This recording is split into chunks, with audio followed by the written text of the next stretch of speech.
Thank you, Senator Connie Johnson. Now we're going to take this opportunity to give these awards out. I'm glad y'all was patient with us, and then we're going to let our panelists speak. We started a little late because we didn't have the food on time. You know how things don't go like that every now and then.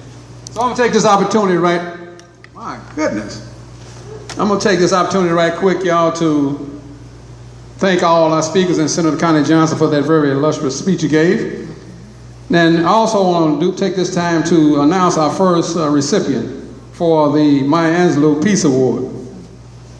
The award recipients are, at Empower People Inc. Symposium, that is, on domestic violence, love is not supposed to hurt, is Senator Connie Johnson, who has represented District 48 in Oklahoma State Senate since 2005. She is the Democratic candidate for the U.S. Senate. Senator Johnson has been an outspoken advocate for Oklahoma's women, fighting to eliminate health disparities and domestic violence. She is a tireless supporter of criminal justice, death penalty reform, and has worked to end violence in all forms. If you would, give us a round of applause for Senator Connie Johnson, if you would come up to the mic. You left too fast. All right, thank you.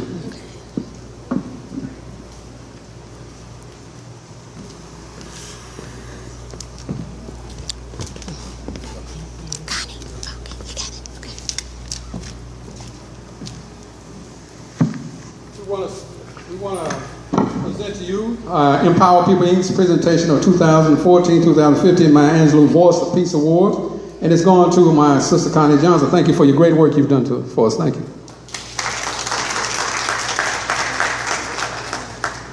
You have a few words. Thank you very much. All right, thank you. Let's stop her though.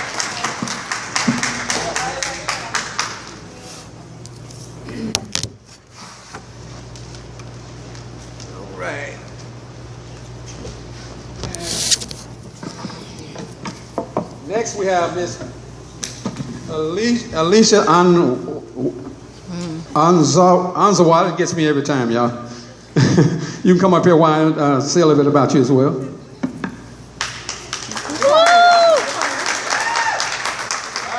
Welcome, Alicia. Okay. If I can get it right here. Okay. Page 6. Okay, all right. Okay, Miss Alicia Anzawa is an activist who has worked to improve the lives of people of her community. She is a member of the Absentee Shawnee, Kickapoo, and Prairie Band Potawatomi nations. Anzawa has been at the forefront of the struggle for both human justice and climate justice, and worked to overcome violence toward and within indigenous communities. Let's give a round of applause for Miss Anzawa. Let's give a Miss Anzawa. Thank you so much. I'm sorry for that. And here you go, ma'am. We want to thank you again for attending our domestic violence program here with Empower People Inc. I'm sorry. And this is an Empower People Inc. presentation for 2014-2015 Maya Angelou Peace Award, and it's presented to Miss Alicia Anzawa. And there you go. Let her talk. I just want to say it's a pleasure, absolute pleasure to be here today, and thank you for sharing your testimonies. Gosh, how powerful. It is so good to be here among everyone today, and just to tell you a little bit about myself real quick. As you said, I have been involved for the past year and a half along with my family, who is here with me today, with I don't know more Central Oklahoma, and out of that, my husband and I and my son, we've also gone and developed a nonprofit organization of our own called Indigenize Inc. And in doing that, we decided that we kind of saw some of the issues, and we have some similarities in terms of domestic violence. But we also see that we have some similarities in terms of some of the historical trauma that our communities face going way back. And Senator Johnson kind of alluded to the fact that when we have these young men or young women perpetrators, it goes back generations. And so with us, it comes out of the boarding school era where our children were forcibly removed and put into these boarding schools where they were beaten, abused sexually, mentally, spiritually. and disconnected from our culture. And so we see some similarities, of course, that have happened with both of our communities in colonization, slavery, all of those things. And so with us, we decided we need to go back a little bit further. We need to go back a little bit further and try to make some adjustments there. There's limitations in funding, of course, for programs. And so we thought, well, we're not going to sit here. We can't wait any longer. This cannot continue any longer. We can't wait for these programs to be created or the funding to come through. So we came across a great program called Fatherhood is Sacred, Motherhood is Sacred. And what it is, it goes back to some of our original Native values that were annihilated or attempted to be annihilated. But we decided we're going to, you know what? We've been told for so long where to live, how to speak, all of these things. And we don't have to ask for permission. We don't have to wait for permission to heal. And so we are claiming that. We are going to reclaim those values. We're not going to wait around for permission for it anymore. We're going to take it because it belongs to us and that is the truth. And so that's the basis for our nonprofit, and it's just such a pleasure to network and to see that we are all doing some of this, similar things and trying to heal our communities. So I would invite you all to visit our website. It's www.indigenize.org. And our motto is that we're not decolonizing, we're indigenizing, right, and reclaiming those values. And so thank you so much. Thank you. Thank Great. you. Thank Very.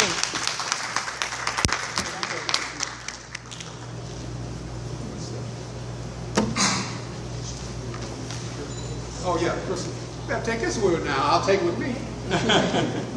Thank you. I'm having fun. All right. Our next recipient is Mr. Raimundo Madrid. He is a Youth Council North representative for the League of United Latin American Citizens, LUCLAC of Oklahoma City. He has been a lifelong advocate for justice, nonviolence through his program, LULAC, and other community-based programs. Madrid has worked with Latino youth to end the cycle of violence and poverty. Let's give him a hand if you would, y'all.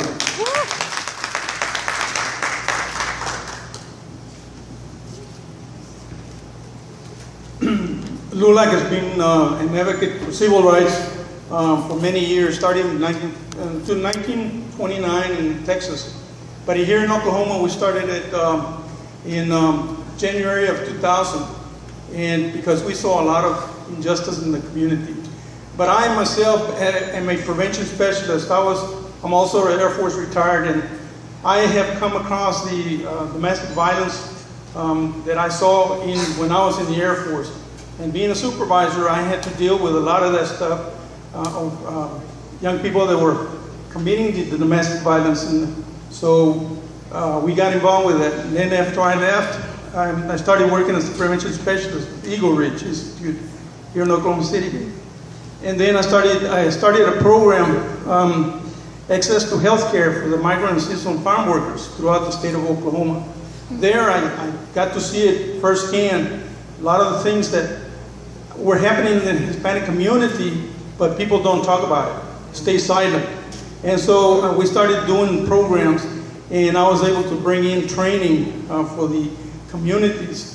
In the board that I created, we were training the healthcare workers that were on the field to kind of see those things. And it was amazing because we partnered with a lady out of Anadarko. They had a program on domestic violence because she lost her daughter. And she made silhouettes, about 18 of them, and she would post them around the road. And so we had to partner with that, kind of letting people that domestic violence is silence. It's like a silence disease, it's killing women. And she wanted to make that aware. But for us, that's why I was doing prevention, working with the communities, and I saw a lot of that. But it's amazing that a lot of the work is being done by women, hardly any men. And it's shocking to see that we don't see a lot of people out there, a lot of men doing this kind of work. So I encourage people to, push that on the young people coming up. And I appreciate this award. Thank you. Amen. All right. To you, Mr. Raimundo. Raymond Madrid, we are presenting to you the Maya Angelou Peace Award for your outstanding work and your bravery and gallantry in your community. And we would like to give you this award here. Let's give him a round of applause if we would, John. Good job. We also have a little plaque to give you as well for your representation. And this, what is it called, a table holder or something like that. Thank you so much for your time. Now, let's give us all a hand, y'all, for the great work you've done today here. All righty, now we're getting ready to conclude here. And we want our panel to be able to get up and tell the audience, it's not going to be long, probably 15 to 20 minutes.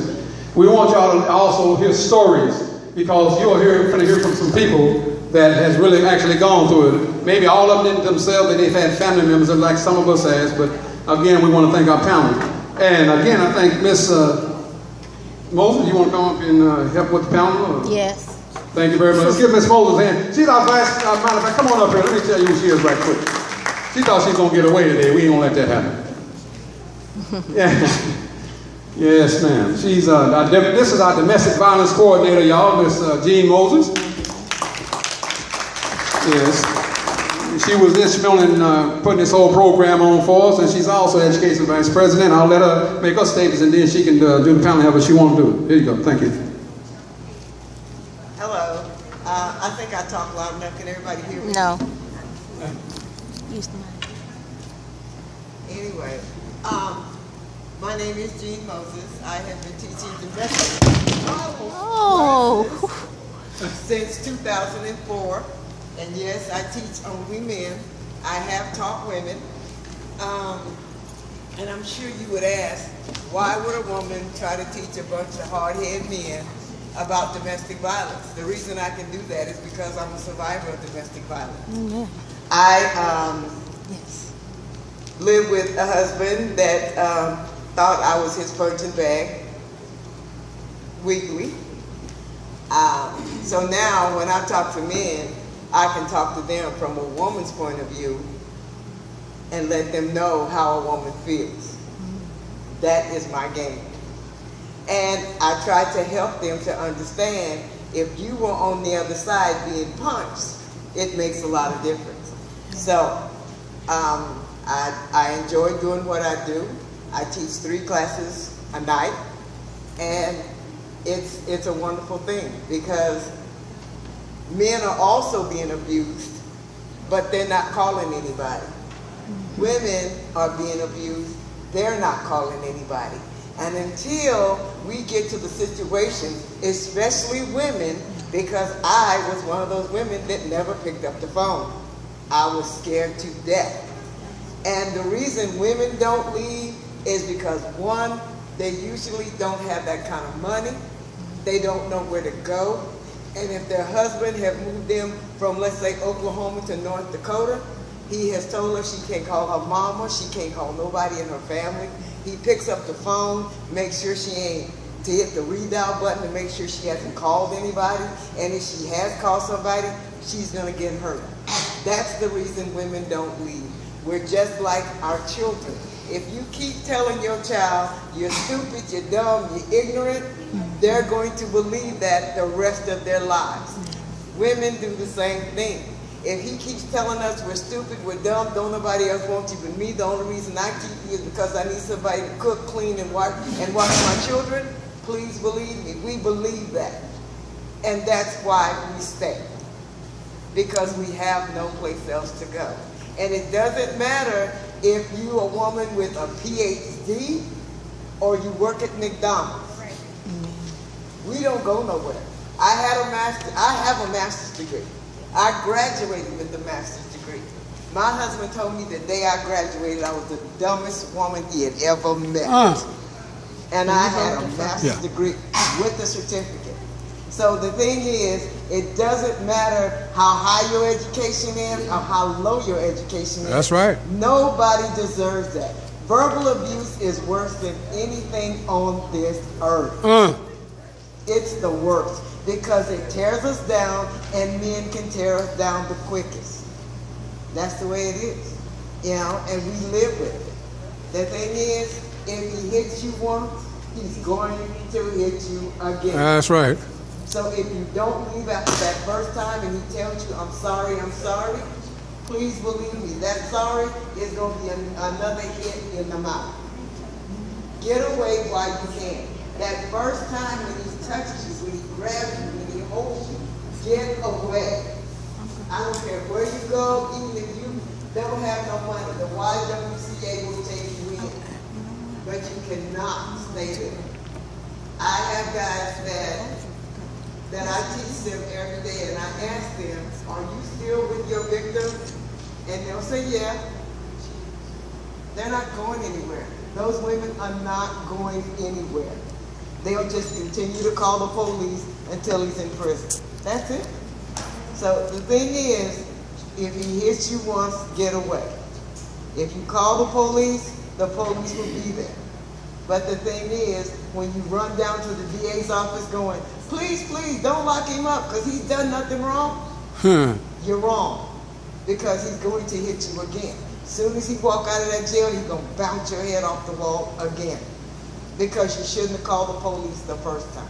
I'm not telling you something I heard. I'm telling you something I know. So the thing is, if they hit you once, get away. If they hit your sister, go get her. Because she going to get it again. Your mama, whoever it is, don't let them continue to be abused because they will end up dead. Thank you. Amen. All right. Thank you for coming today, too. Thank you. All right.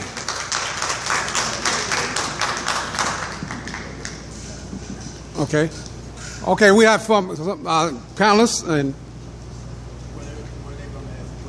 and the floor is open. Then y'all can just introduce yourself, tell them what you do, why you're here, and the whole works, experiences you had, especially you. Come on, young lady. My name is Romaine Christian Fantroy, and first of all, I would just like to say it's an honor and a pleasure and a blessing to be here today. I've never been a part of something positive because Amen. I'm 45 years old and I've been in 2 abusive relationships. And 27 of those years I've been beaten, broken limbs, fractured ribs, can't hardly hear out of my right ear from a blow so hard it knocked me unconscious until he poured cold water in my face. Oh, man. Walk with a slight limp from being beaten in my left knee over and over again with a hammer. Oh, goodness. So I've got to have surgery on Tuesday morning. The doctor's going to try to save my knee. Scopic surgery instead of doing a full knee replacement. I just left the YWCA. I just moved out of the YWCA October 1st of this year. It's a wonderful program, very wonderful program. While I was there, I received counseling, psychiatric help, and it was just all the help I needed was there. It was available for me. And when I moved out, they paid my first month's rent deposit, provided me with everything that I needed to start over with. And because I had been in these 2 abusive relationships for so long, I'm 45 years old, I'm sitting here in a battered women's shelter, and I've allowed these men to control my life. So, question is, what do I do now? You know, where do I go? You know, your time is limited at the shelter.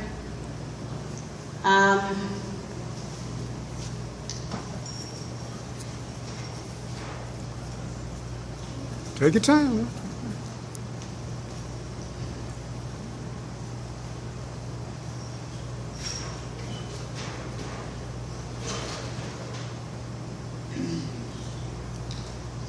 Because I have been in these situations, domestic violence situations, for 27 years, out of 45 years of my life. Come on. My education is limited. Come on. That's all right.